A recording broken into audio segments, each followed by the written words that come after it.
Welcome to Kavitha recipe Tamil. இன்றைக்கி பார்க்க போகிற ரெசிபி ரொம்ப அருமையான, ரொம்ப சூசியான ஒரு சில்லி சிக்கன் தான் செய்ய போகிறோம். எப்பவும் ஒரே மாதிரி செய்யாமல் நீங்கள் இந்த மாதிரி ஒரு முறை செஞ்சு பாருங்கள், ரொம்ப நல்லாயிருக்கும். இந்த சில்லி சிக்கன் தயிர் சாதம், ரச சாதம், சாம்பார் சாதம், பிரியாணி எல்லாத்துக்குமே ரொம்ப நல்லாயிருக்கும். இது எப்படி செய்யலாங்கிறத வாங்க பார்க்கலாம்.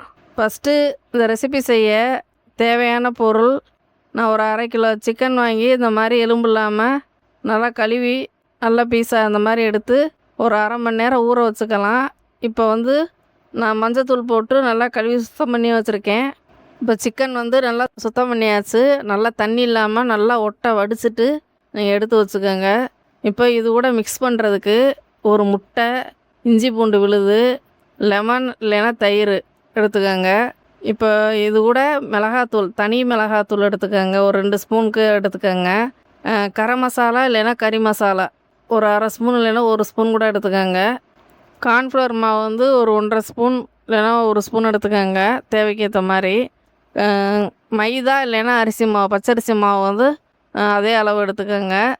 மஞ்சத்தூள், கரம் மசாலா இல்லைன்னா கறி மசாலா, ஒரு முட்டை, இஞ்சி பூண்டு விழுது, இதெல்லாம் எப்படி மிக்ஸ் பண்ணலாங்கிறத பார்க்கலாம்.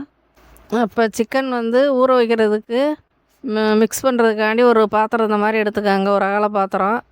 இப்போ நான் மசாலா எல்லாமே கலந்துட்டு தான் சிக்கன் ஊற வைக்க போகிறேன். அப்போ தான் தண்ணி இல்லாமல் இருக்கும். இல்லைன்னா அதிகமாக தண்ணி, சிக்கனில் இருக்க தண்ணி, தயிரில் உள்ளது எல்லாமே அப்படி சேர்ந்த மாதிரி கொஞ்சம் தண்ணி ஆயிடும். அதனால் இந்த மாதிரி மிக்ஸ் பண்ணிக்கோங்க. இப்போ நான் எடுத்து வச்சுருக்குது தனி மிளகாத்தூள், கார்ன்ஃப்ளவர் மாவு, கரம் மசாலா, அரிசி மாவு, மஞ்சத்தூள், இதெல்லாம் மொத்தமாக அந்த பாத்திரத்தில் சேர்த்துட்டு கொஞ்சமாக உப்பு சேர்த்துக்கோங்க. தயிர் புளிக்காத தயிர் ஒரு 2 ஸ்பூனுக்கு ஏற்ற மாதிரி எடுத்திருக்கேன். எடுத்து நல்லா கலந்து மிக்ஸ் பண்ணிக்கோங்க. பாருங்கள், இந்த அளவு தான் இருக்குது மசாலா. இப்போ சிக்கன் தண்ணியே இருக்கக்கூடாது, ஒட்டை நல்லா வடிச்சிட்டு இது கூட சேர்த்து நல்லா கலந்துக்கோங்க.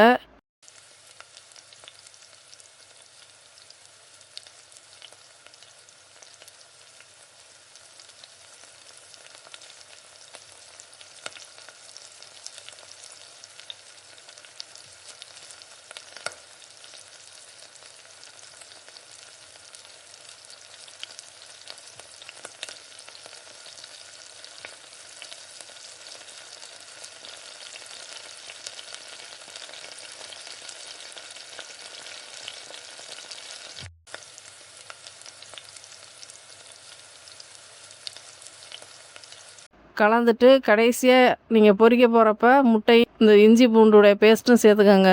ஏன்னா ஆரம்பத்திலே நம்ம இஞ்சி பூண்டு பேஸ்ட்டு சேர்த்துட்டோம்னா ஒட்டிக்கிட்டே வரும். நம்ம பொரிச்செடுக்கிறப்ப நீங்கள் இந்த மாதிரி பொரிச்செடுக்கிறப்ப நல்லாவே சூசியாக இருக்கும், ஒட்டாமல் இருக்கும், நல்லாவும் இருக்கும், சாஃப்டாகவும் இருக்கும். அதனால் இஞ்சி பூண்டு விழுதை கடைசியாக நீங்கள் பொரிக்கிறதுக்கு முன்னாடி முட்டை இதையும் சேர்த்துக்க போகிறேன். நான் இப்போ அதுக்கு முன்னாடியே 1 மணி நேரம் இல்லைன்னா 1/2 மணி நேரம் அந்த மாதிரி சிக்கன் 65 இந்த மாதிரி மசாலா கலந்து மட்டும் வச்சுருங்க. இப்போ கடைசியாக ஒரு முட்டை, இந்த மாதிரி இஞ்சி பூண்டு விழுது சேர்த்து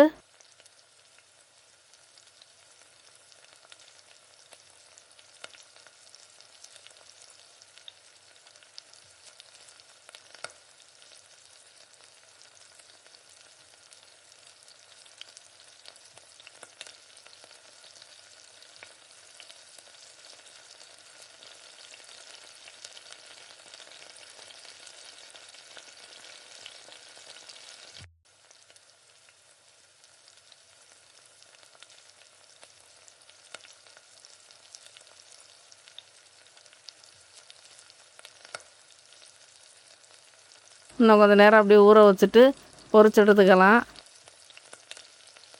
இப்போ ஸ்டவ்வை பற்ற வச்சு இந்த மாதிரி ஒரு கடாயை எடுத்துக்கோங்க. தேவைக்கு ஏற்ற மாதிரி எண்ணெய் கொஞ்சம், ஏன்னா எண்ணெய் நம்ம யூஸ் பண்ண முடியாது மறுநாள்லாம். அதனால் நீங்கள் சிக்கனமாக கொஞ்சமாக தேவைக்கு ஏற்ற மாதிரி எடுத்துக்கோங்க. எண்ணெய் நல்லா சூடானதுக்கு பின்னாடி இந்த சிக்கன் நல்லா திரும்பவும் நீங்கள் இந்த மாதிரி நல்லா மிக்ஸ் பண்ணிவிட்டு உப்பு இருக்கான்னு கொஞ்சம் செக் பண்ணிக்கோங்க. செக் பண்ணிவிட்டு நான் கொஞ்சம் கம்மியாக இருக்கிறதுனால சேர்த்துருக்கேன். சேர்த்து ஒன்றா நல்லா சூடானதுக்கு பின்னாடி ஒவ்வொரு சிக்கனாக அந்த மாதிரி எண்ணெயில் விடுங்க. எண்ணெயில் விட்டதும் நம்ம திருப்பக்கூடாது. ஒரு 3 நிமிஷம் 2 நிமிஷம் ஆகட்டும், அப்புறம் திருப்பி போட்டுக்கலாம்.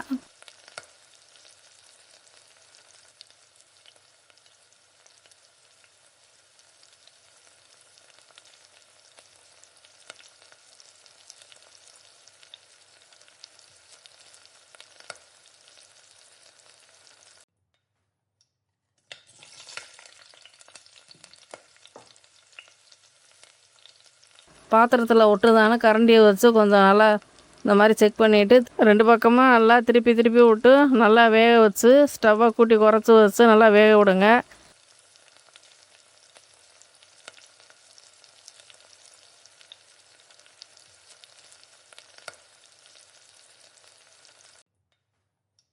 அப்போ தான் சிக்கன் நல்லாயிருக்கும்.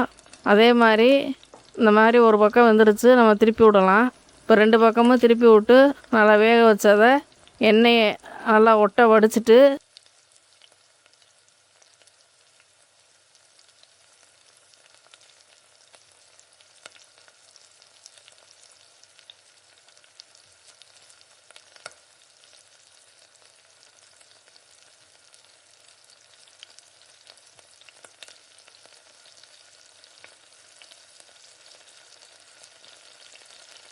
ஒரு தட்டில் மாற்றி எடுத்து வச்சுக்கோங்க. அந்த மாதிரி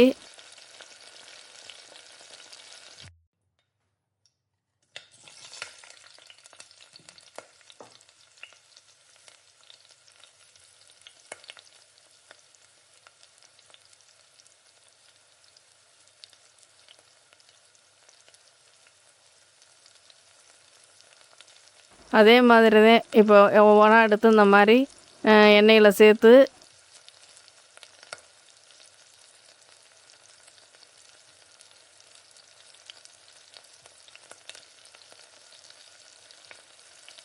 திரும்ப இந்த 2 பக்கமும் திருப்பி விட்டு நல்லா வேக வச்சு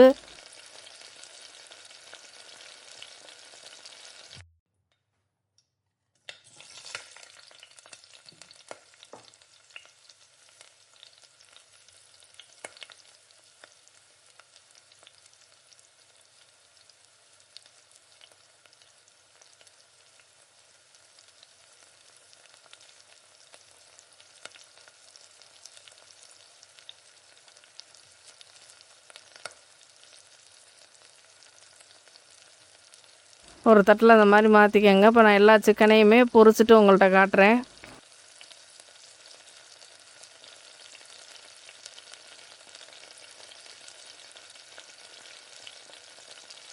நான் வந்து சிக்கன் 65க்கு வந்து கலர் பொடி எதுவுமே சேர்க்கலை.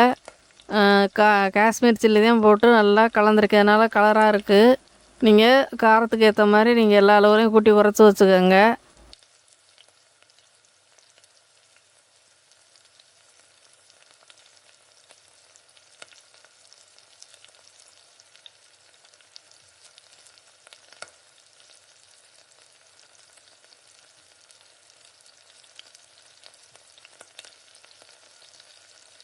அப்போ தான் ரொம்ப நல்லாயிருக்கும். இப்போ வந்து சில்லி சிக்கன் ரெடி பண்ணுறதுக்கு நம்ம வந்து எல்லா வெங்காயம் வந்து ஒரு பெரிய வெங்காயம் இந்த மாதிரி நீல வாக்கில் கட் பண்ணி எடுத்துக்கோங்க. இந்த மாதிரி ஸ்லைஸாக இருக்கணும். மிளகாய் வந்து குடை மிளகா தான் எடுத்திருக்கேன். இந்த 2 மிளகாயும் அது காரமே இருக்காது. மஞ்சள் கலர்லேயும் இந்த ரெட் கலர்லேயும் இருக்குது. இது 2யும் நல்லா ஸ்லைஸாக கட் பண்ணி எடுத்துக்கோங்க. அந்த வெங்காயம் மாதிரியே இதையும் கட் பண்ணிக்கணும். பூண்டு ஒரு 5-6 பூண்டு நல்லா உரிச்சிட்டு பொடியாக கட் பண்ணிக்கோங்க. இஞ்சி ஒரு சின்ன துண்டாக எடுத்து நல்லா மெல்லிஸாக கட் பண்ணிக்கிறணும். இதை வச்சு தான் செய்ய போகிறோம். நம்ம சிக்கன் 65 ஊற வச்சு நம்ம வந்து பொரிச்சு எடுத்து வச்சிட்டோம்.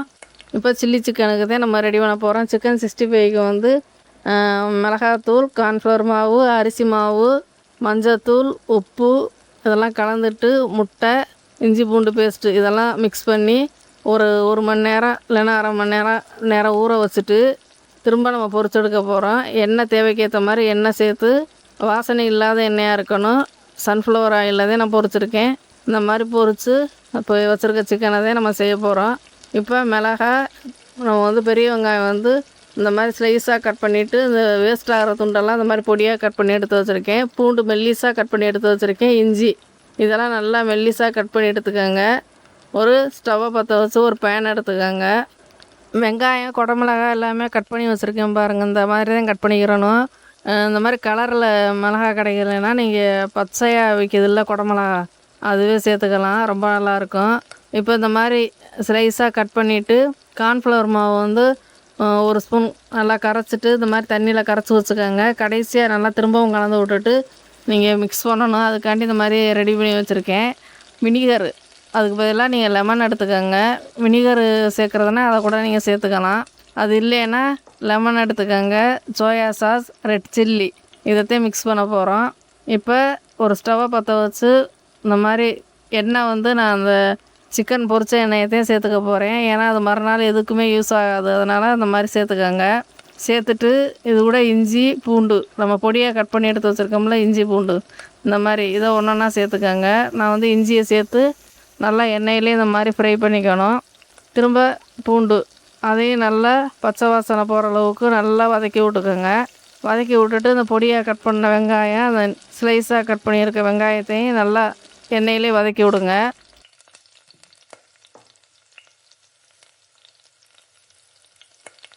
உப்பு கொஞ்சமாக உப்பு சேர்த்துக்கோங்க. ஏன்னா சிக்கனில் வந்து நம்ம கரெக்டாக சேர்த்துருப்போம். இப்போ நம்ம வதக்கிறப்ப சேர்த்துக்கணும், இல்லைன்னா கம்மியாக இருக்கும். அதனால் இந்த மாதிரி கொஞ்சமாக ஒரு அரை ஸ்பூனுக்கு உப்பு சேர்த்து நல்லா கண்ணாடி பக்குவத்துக்கு வரணும். வெங்காயம் வதங்கி கண்ணாடி பக்குவத்துக்கு நல்லா வதங்கி வரணும். இதே பக்குவம் நல்லா இந்த மாதிரி வதக்கி விட்டுட்டு இந்த குடமிளகா இதையும் சேர்த்து நல்லா வதக்கி விடுங்க. ஒரு 2 நிமிஷம் ஒரு 3 நிமிஷம் ஸ்டவ்வை கூட்டி குறைச்சி வச்சு நீங்கள் இந்த மாதிரி நல்லா கிளறி கொடுங்க.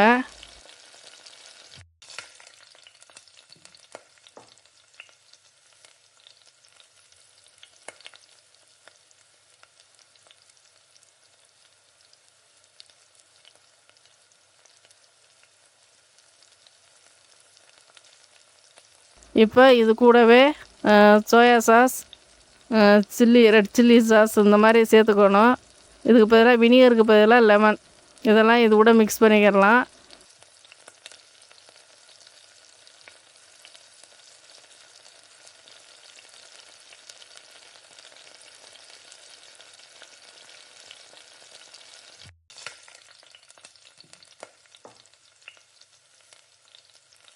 ஒவ்வொரு ஸ்பூன் சேர்த்து நல்லா கலந்து விட்டுட்டு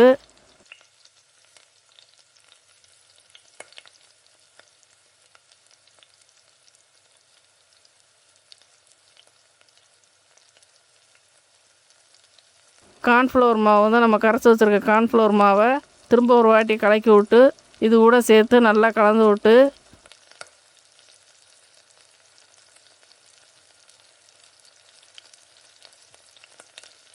கார்ன்ஃப்ளவர் மாவு வந்து கெட்டி போட்டுரும். அதனால் நீங்கள் டக்குன்னு ஒரு நிமிஷம் 2 நிமிஷத்துல அப்படியே சிக்கனை கொட்டி நல்லா கலந்து விட்டு இந்த பொரிச்சு வச்சுருக்க சிக்கனையும் நல்லா கலந்து விட்டுக்காங்க. கலந்து விட்டு ஸ்டவ் ஆஃப் பண்ண வேண்டியதே.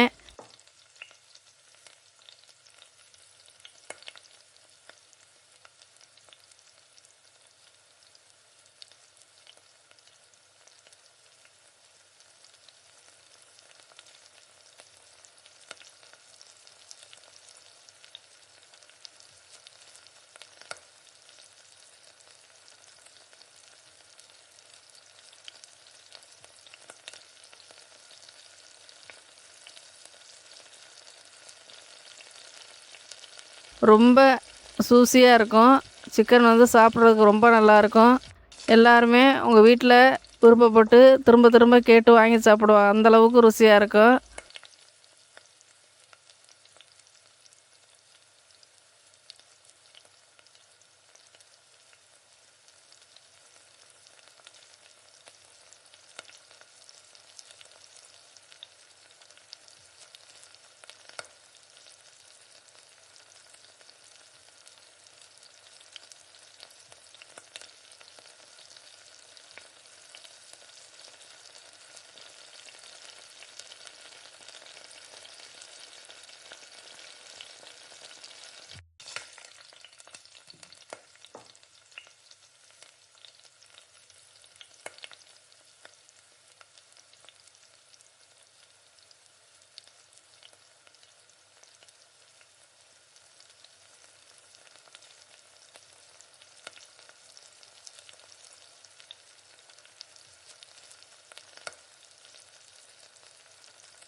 நீங்கள் 1/2 கிலோ வாங்கினீங்கன்னா பத்தாது, 1 கிலோ வாங்க சொல்லி சாப்பிடுங்க. அந்தளவுக்கு ரொம்ப அருமையாக இருக்கும் இந்த சில்லி சிக்கன். நீங்கள் ஹோட்டலில் கூட அதிக விலைக்கு இப்போ காசு கொடுத்து வாங்கி சாப்பிட தேவையில்ல. நீங்கள் இந்த மாதிரி வீட்டிலையே நீங்கள் இந்த மாதிரி செஞ்சு பாருங்கள், ரொம்ப நல்லாயிருக்கும். இந்த வீடியோ பிடிச்சிருந்தா லைக் பண்ணி ஷேர் பண்ணுங்கள், மறக்காமல் சப்ஸ்கிரைப் பண்ணிடுங்க, கூடவே ஹைப் பண்ணிடுங்க.